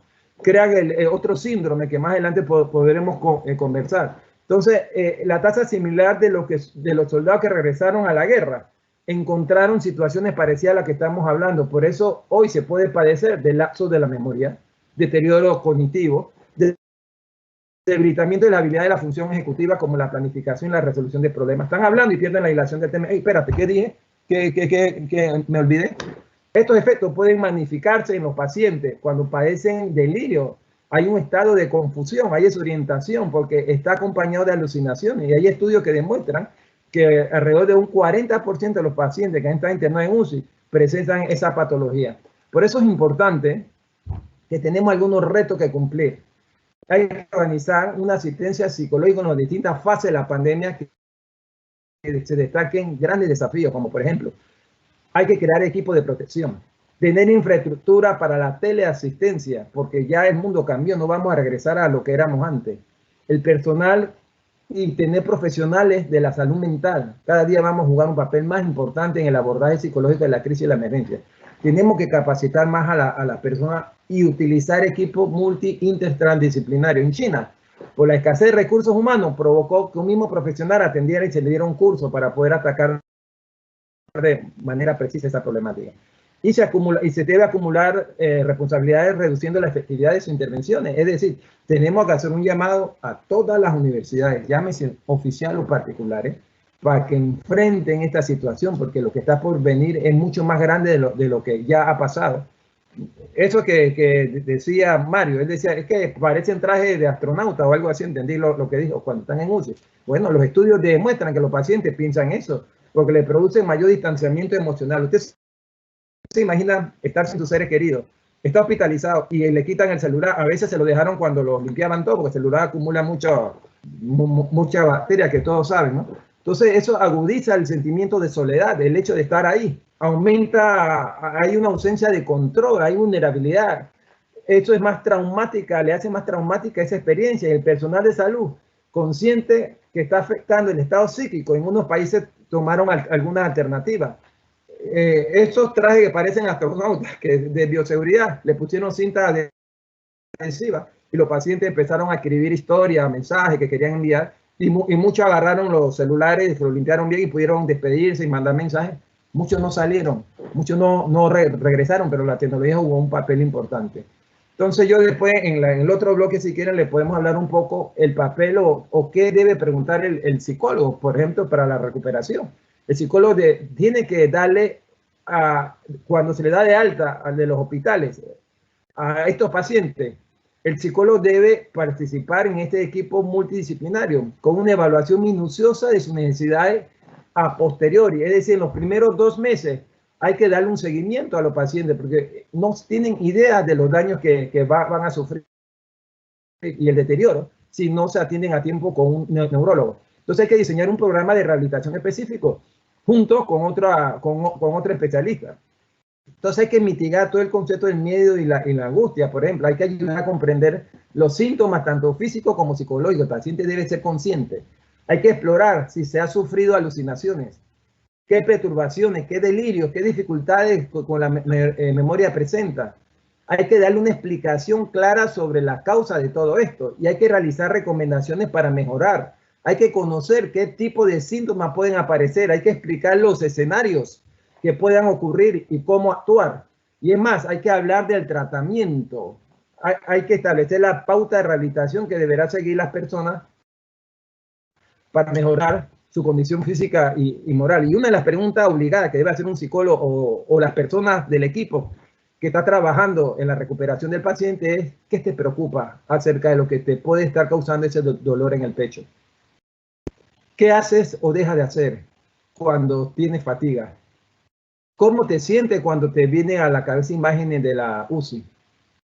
Eso ofrece información precisa y útil. Entonces el psicólogo debe explorar los síntomas que van a aparecer y formular preguntas, porque eso le da tranquilidad al paciente y lo ayuda también. Y el personal de salud no está exento de esta situación, porque eso ayuda a desarrollar los recursos psíquicos sobre cómo interpretar lo que sucede y qué hay que hacer para poder resolver esa situación. Y las intervenciones son básicas y primordiales. Evitar cronificar los miedos, como lo han hecho los medios de comunicación social y los fake news. Hay que ayudar a superar los traumas. Hay que retomar y gradualmente la vida. Van a venir otras mutaciones.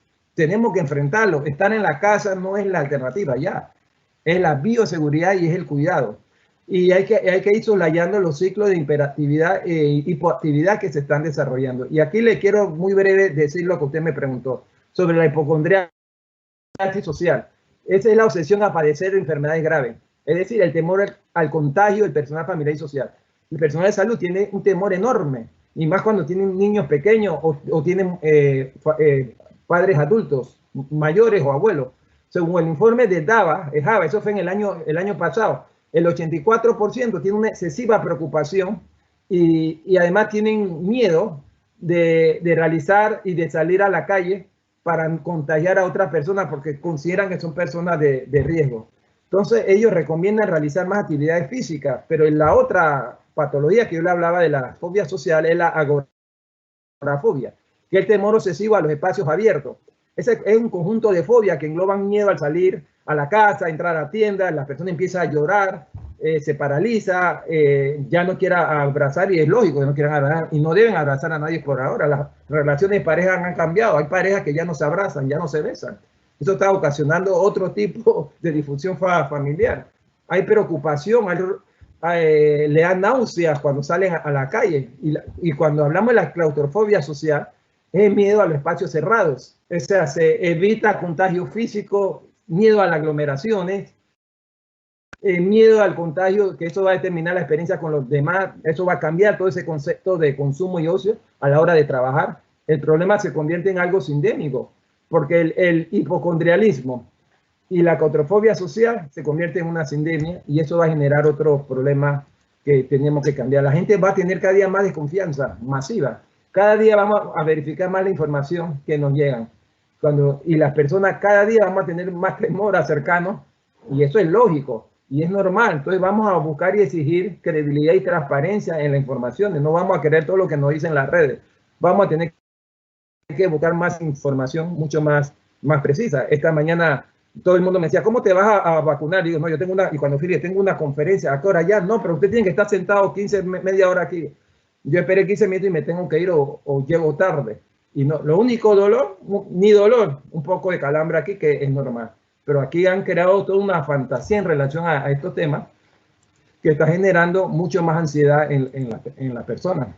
Y si quieren, este bloque lo podemos dejar hasta aquí para continuar con la doctora Ledesma. Muy bien, doctora Ledesma, quiero hacerte un par de comentarios, a ver tú qué opinas. Pues nos pone un horizonte de retos el doctor Cañizales, que yo creo que pues también es muy coincidente con lo que tú planteas.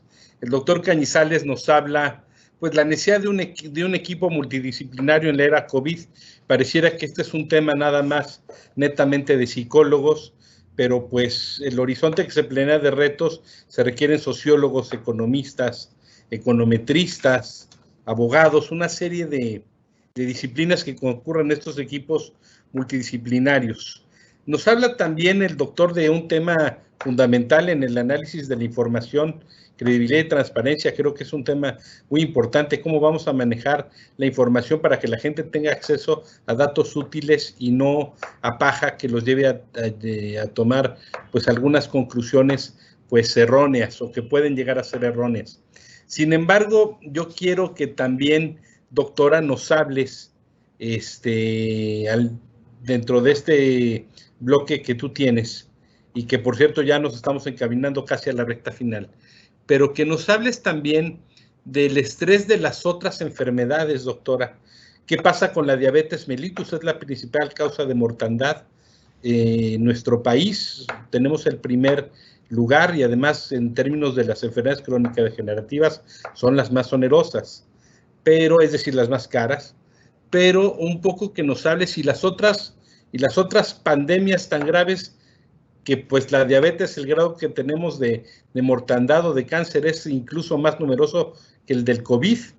Entonces, ¿qué pasa con ese otro estrés que va simultáneamente y en paralelo con nada más que se visibilizó por la terrible coyuntura.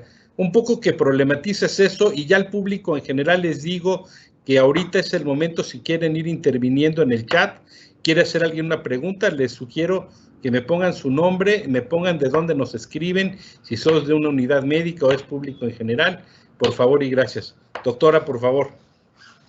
Bueno, pues totalmente de acuerdo con lo que comentaba el doctor Canizal sobre la importancia de los equipos interdisciplinarios en todos los niveles del conocimiento, pero sobre todo, como marca el concepto, interdisciplina implica vinculación entre cada una de estas áreas del conocimiento. Y bueno, pues tenemos ejemplos que se han dado en todo el mundo de adecuaciones que se han hecho, políticas que se han aterrizado en materia de vacunación, en materia también de resolución sobre el tema de insumos, que en todo el mundo ha sido un problema, analistas que al día de hoy también están entrándole al tema económico, entrándole al tema de la coyuntura social, cultural, política, también la transformación digital que las sociedades están en estos momentos también enfrentando. Hay una brecha en la incorporación de medios digitales también que están generando también rezago educativo, rezago inclusive en la inserción laboral, en fin, son muchas las problemáticas que diferentes estudiosos y en el camino de la interdisciplina pues se han podido de alguna manera ir planteando estas problemáticas que requieren de una solución de carácter, desde luego, interdisciplinario. Les pongo pues un ejemplo puntual. Ahora con esta circunstancia de pandemia, en el instituto tuvimos que resolver varios de los problemas que tenían que ver con el abordaje de los pacientes. Y uno de ellos, por ejemplo, se incorporaron gente del área de inteligencia artificial, del área de la robótica, del área de la mecatrónica. Nosotros fuimos en el instituto, pues el único instituto que incorporó robots que tuvieron su papel dentro de áreas COVID. Tuvimos coterapeutas robóticos para la asistencia de la salud mental de los pacientes, para favorecer el enlace con sus familiares. Tuvimos el primer robot humanoide, la Luchi Robotina, hacia el interior de áreas COVID, una implementación que hizo el instituto, pero gracias a qué? Al esfuerzo interdisciplinario, a la incorporación de otras disciplinas que al final pues se dio como resultado pues una solución práctica, una solución que va más allá de la retórica, que va más allá pues del análisis de las ideas y que con la incorporación a su vez de la bioética, por ejemplo, van planteando soluciones puntuales a problemáticas que hoy por hoy pues trastocan la vida de todos nosotros y la vida de las sociedades en general. Entonces, sin lugar a dudas, en este proceso, en esta coyuntura de transformación, es importante continuar en la integración de equipos de trabajo, continuar en la integración de equipos transdisciplinarios, en donde convergen otras disciplinas como las mencionadas, y que no hay que obviar que el objetivo principal en este sentido es entender mejor la problemática, las variables que son dinámicas y ofrecer soluciones puntuales a situaciones que pues desafortunadamente pues la humanidad está enfrentando. Sin embargo, aunque soy una persona yo creo que hiperrealista, la pandemia también nos ha enseñado que tenemos capacidad de adaptación, que tenemos capacidad de sobreponernos a la adversidad, que tenemos capacidad de resiliencia, que tenemos capacidad de trabajar en equipo, que tenemos capacidad de resolver problemas, que se han integrado equipos de trabajo de una forma muy natural en diferentes contextos. Y bueno, pues un ejemplo de ello es el esfuerzo que se ha realizado en equipo en el instituto. En relación al otro planteamiento que tiene que ver con las otras enfermedades o los otros padecimientos, efectivamente, Mario, viendo o analizando los números fríos, pues han habido más muertes por enfermedades crónico-degenerativas, más complicaciones derivadas de enfermedades crónico-degenerativas en comparación con la pandemia por COVID-19. Para Latinoamérica esta es una gran problemática, es una problemática que venimos arrastrando desde hace muchas décadas y desde luego que compromete la salud de la población en general, compromete la salud psicológica, la salud social y compromete también, desde luego, la economía de todo un país. Entonces, ahora, a través de la Dirección Normativa de Salud del ISSSTE, existe un proyecto, una estrategia, además que está brillando en Latinoamérica, que es la estrategia transversal ECOS para el Bienestar, que está orientada a la promoción de la salud, a la educación de la salud. Es una estrategia que encabeza el doctor Ramiro López Elizalde y que se están haciendo actividades importantes en todos los niveles de atención, fortaleciendo el primer nivel de atención con la detección de estas enfermedades crónico-degenerativas, donde se incorporan variables de atención a la salud mental, donde hay un colectivo también que coordina y que dirige la maestra Judith García de Alba, en donde nos incorpora diferentes asesores de diferentes disciplinas con el objetivo de aterrizar estrategias de primer nivel de atención que favorezcan la salud comunitaria. No es fácil la atención primaria de la salud, no es fácil implementarla, y en el instituto se están haciendo grandes esfuerzos para atender esta situación, esta problemática que, dicho sea de paso, no se resuelve en tercer nivel. En tercer nivel estamos hablando del Centro Médico Nacional 20 de noviembre o estamos hablando de hospitales de segundo nivel en donde ya llegan los pacientes con complicaciones como la diabetes, como lo que comentabas, Mario, con otros trastornos o con otras enfermedades crónico-degenerativas, pero ahí ¿qué pasó? Fallaron los mecanismos previos de prevención, de promoción de la salud, de educación para la salud, y es importante fortalecer estas estrategias mirando en el mediano y en el largo plazo y con una problemática que pues ya la tenemos aquí desde hace muchas décadas. Hay que transformar a las sociedades, hay que transformar a las comunidades y pues hay que hacerlo de manera interdisciplinaria, hay que hacerlo de manera constructiva, hay que incorporar valores como los comentados que tienen que ver con la solidaridad, con el autocuidado.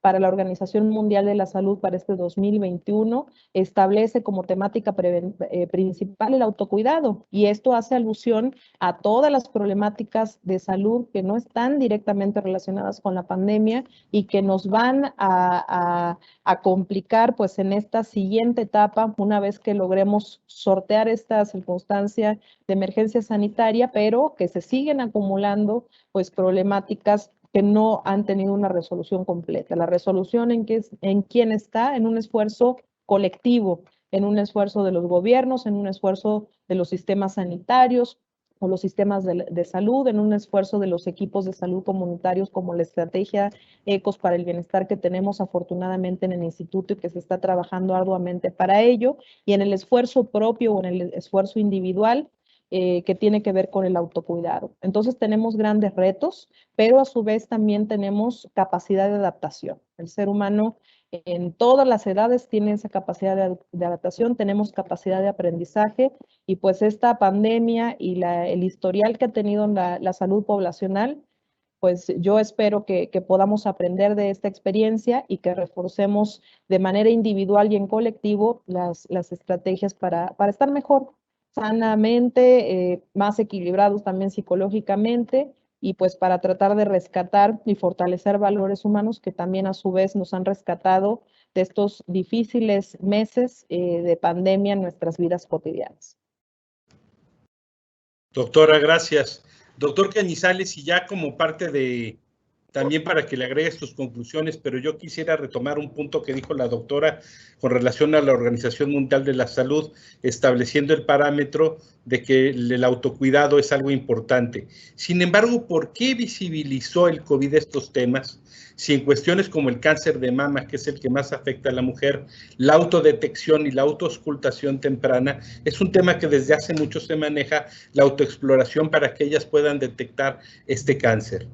¿Por qué si ya ha habido en otros temas, doctor Cañizales, previo a la pandemia, previo al COVID, este tipo de asuntos, por qué el COVID nos hizo visibilizar forzadamente que tenemos que avanzar en ese sentido?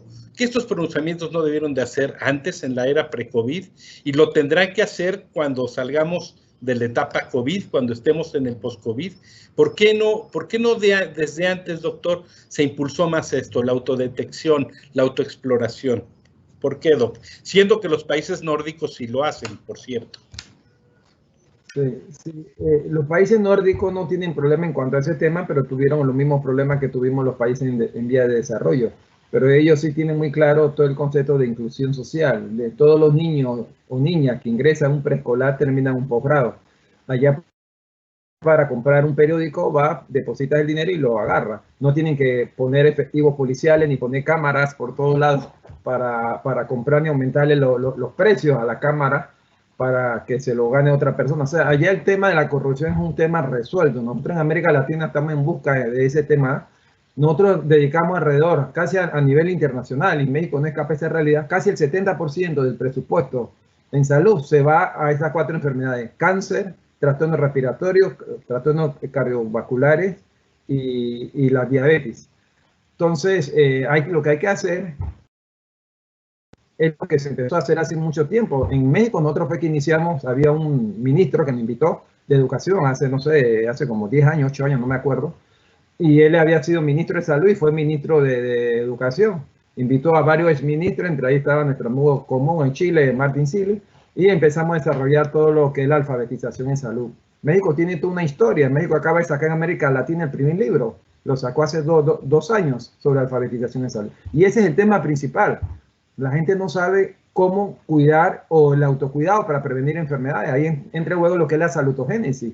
Todo lo que habló Abraham Zablowski. Él hablaba precisamente de cómo hay que romper un poco ese modelo biomédico y hay que tener un modelo biopsicosocial, que ya eso está demostrado que es efectivo. Entonces necesitamos empezar a superar esas etapas y prestarle más atención a la alfabetización de salud. Por ejemplo, las personas tienen que aprender cómo resolver su problema de obesidad. Tienen que saber cuánto carbohidrato como y qué tipo de comida como y hacer una regla de 3 sencilla. Eso no lo sabemos hacer. No sabemos las etiquetas que vienen en los medicamentos, vienen con tamaño de 8, cuando ya la PAIFE definía hace muchos años que tenía que ser con letra de 12.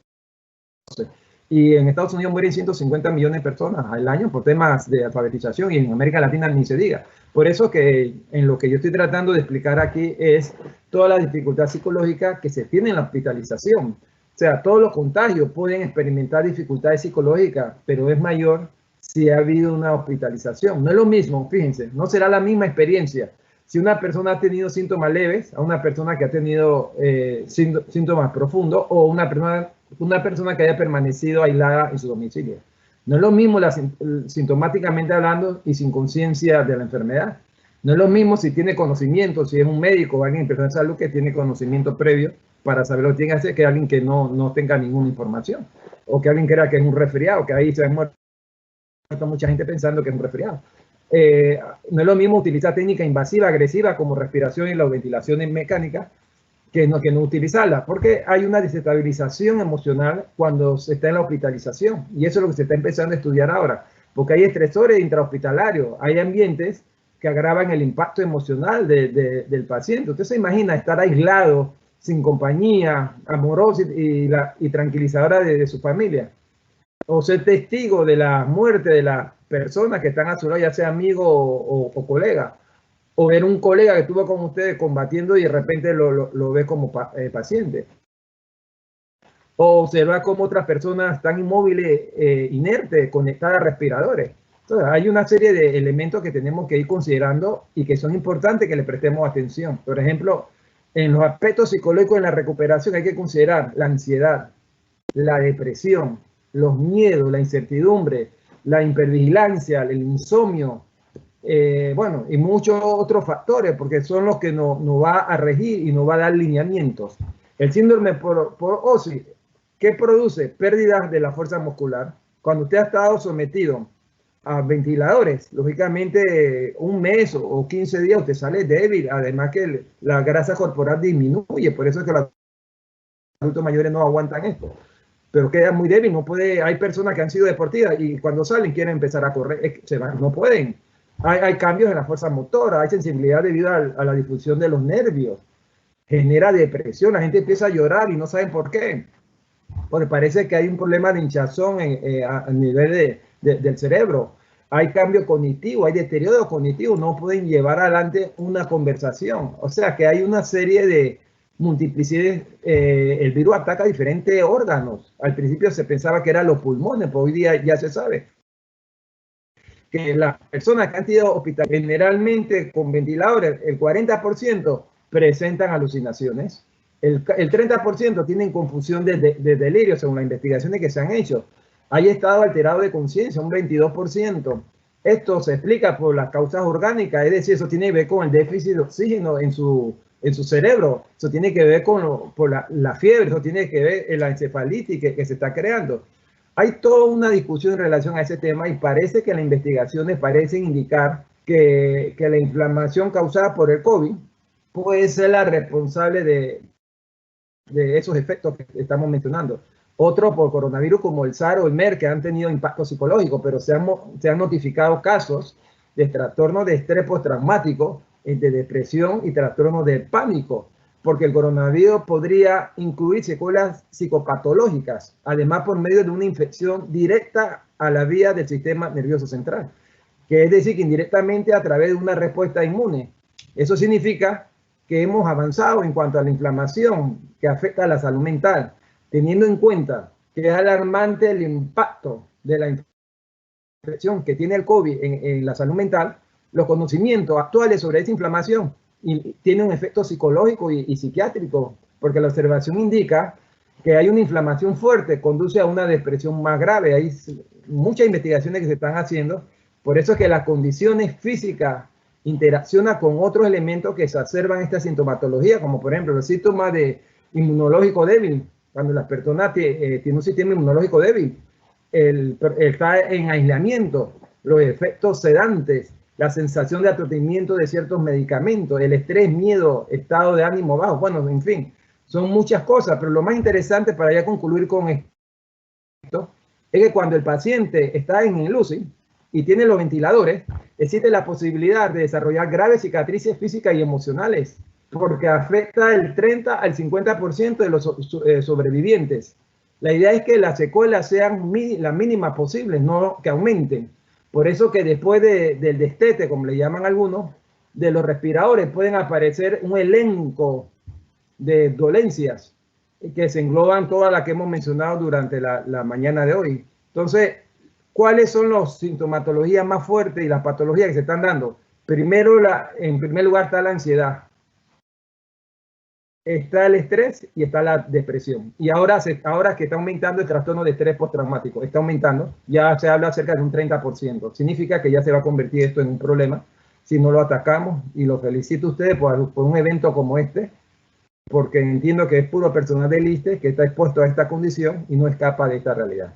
Y hasta este momento dejo mis comentarios. Gracias, doctor Miguel Ángel Cañizales, te agradecemos mucho. Doctora Ledesma, ¿quieres encaminarte a una conclusión, algunas conclusiones? Por favor, doctora. Les agradezco mucho. Bueno, pues aprovechando la conclusión, quisiera felicitar al doctor Cañizales y también a todos los psicólogos del instituto y a todos los psicólogos pues que a lo mejor no están conectados, pero pues también han estado dando la batalla. Hoy es día 20 de mayo, hoy es día del psicólogo. Muchas felicidades a todos. Gracias, un día como hoy, ya hace varias décadas, se emitió la primera licencia para el ejercicio de la psicología. Y pues bueno, qué mejor que este festejo académico, hablando sobre COVID, pandemia, salud mental, estrés postraumático, y pues qué mejor que intercambiando pues estas experiencias con compañeros como el doctor Canizali y con quienes nos hemos encontrado en el camino durante el ejercicio profesional. Y bueno, pues conclusiones, lo único que podría yo concluir en estos momentos es que esta pandemia, más allá de lo que ha representado como crisis humanitaria, pues coincidimos varios compañeros que hemos estado hacia el interior de nuestras actividades profesionales dentro de áreas COVID, pues que ha sido una experiencia, aunque angustiante y estresante, pues también fascinante. Ha dado la oportunidad de la interdisciplina, ha dado la oportunidad del aprendizaje continuo, todos los días aprender algo nuevo, de hacernos más sensibles ante el sufrimiento psicológico, el sufrimiento físico de las personas o de los derechohabientes, o de los pacientes pues que han sufrido la enfermedad por COVID-19, nos ha hecho más sensibles sobre las interacciones que pues emanan también de esta pandemia en relación a nuestras propias vidas personales, en relación a nuestras vidas profesionales, en relación pues a las familias que han tenido que abordar diferentes problemáticas en función pues de cómo la pandemia ha trastocado la vida económica, las rutinas de los quienes tienen hijos, quienes tienen niños, y pues bueno, pues ha sido un aprendizaje continuo en todo momento. Otra de las conclusiones tiene que ver con la importancia de continuar adaptándonos a lo que nos ha planteado esta pandemia, de cuidar la salud mental, recordando esta recomendación de la OMS, que aunque cada año tendría que ser pues un año del autocuidado, pues en especial tenemos que centrar más nuestros esfuerzos en mejorar nuestra salud psicológica, nuestra salud emocional, mejorar nuestra salud física, nuestra salud integral y contribuir desde la trinchera que nos toque, pues a tener mejor condición en todos los sentidos, mejor perspectiva en nuestra salud personal y colectiva, y pues eso nos obliga a todos a ejercer nuestra responsabilidad y nuestra libertad también a su vez para contribuir a la sociedad a la que pertenecemos. Ese es el compromiso, yo creo que todos tenemos que trabajar en la medida de lo posible. Y bueno, pues un agradecimiento a todo el equipo organizador de este foro. Realmente el intercambio de ideas en este conversatorio fue muy fructífero. Hay muchos temas que se quedarán en el tintero, pero bueno, pues yo les agradezco mucho la oportunidad de poder exponer parte de la experiencia en estos tiempos de pandemia y pues el recordatorio del gran esfuerzo que está haciendo el personal de salud en todos sus niveles, el personal del instituto, como lo comentó ya Mario, que dio la batalla en tiempos de pandemia. Y retomo lo que decía Mario al inicio, pues este es un pequeño homenaje y un pequeño agradecimiento a un esfuerzo descomunal que se ha hecho en estos tiempos de pandemia. Muchas gracias y pues hasta pronto. Hasta luego, doctor Canizal, que esté muy bien. Saludos, doctora. Muchas gracias. Bueno, pues yo quiero agradecerles a los dos y felicitarlos en el Día del Psicólogo. Y bueno, pues que este es un marco de celebración importante. Al doctor Miguel Cañizales, como siempre, nuestra enorme gratitud a ti y desde la hermosa República, hermana República de Panamá. Te agradecemos que siempre te tomes un tiempo y un espacio para estar con nosotros. Te felicitamos del Día del Psicólogo. Doctora Ledesma, muchísimas gracias por acompañarnos y también te felicitamos por el Día de la Psicóloga. Y por supuesto, en nombre del maestro Luis Antonio Ramírez Pineda, director general de el ISSSTE, y por supuesto de Héctor Santana Suárez, subdirector de Relaciones Internacionales de nuestro instituto y del mío propio y del equipo de internacionales en general, les agradecemos muchísimo que hayan estado con nosotros. Muchos, muy felicitados están, no hubo muchas preguntas, intervenciones, sin embargo, aquí los felicitaron mucho ambos y muy interesante, y creo que ha sido un gran intercambio. Y le reitero la gratitud del director general, del subdirector, la mía propia, y pues nos vemos pronto, ¿no? Yo creo que este tema va a dar para más y creo que la doctora va a estar en otro conversatorio después muy interesante sobre algunas técnicas y usos que utilizaron en el Hospital 20 de Noviembre para la salud emocional del personal médico y de los pacientes. Les agradezco mucho a todos que nos hayan acompañado, aproximadamente 60 asistentes. Buenas tardes y buena suerte. Gracias. Hasta luego. Gracias por la invitación. Gracias a todos, doctor Cañizales, doctora Ledesma. Enhorabuena, felicidades. Hay mucho que aportar. Gracias. Hasta luego.